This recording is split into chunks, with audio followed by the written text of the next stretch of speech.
Hello guys! Nakakatuwa yung deer dito. Nayo ko kasi yung bata, tapos nayo ko din siya.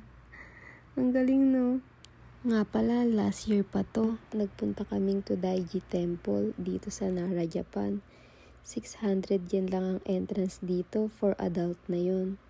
Yung temple nga pala na to ay isa sa sikat na dinadayo dito sa Nara. Grabe ang laki talaga niya, pati yung kahoy ng mismong temple, napakalaki. Mapapaisip ka na lang, paano kaya nila nagawa to no? Wala pa namang technology noon, grabe na lang talaga. Dito din makikita yung Great Buddha statue na pinagtulungan gawain ng 2.6 million katao. At ang Budang ito ay ang pinakamalaking Buddha sa buong mundo, na gawa sa kahoy. Tinatawag din nila itong Daibutsu in Japanese. Dai means giant, and Butsu naman is Buddha. Sa Japan, meron din silang tradisyon kung saan tinatawag na omikuji.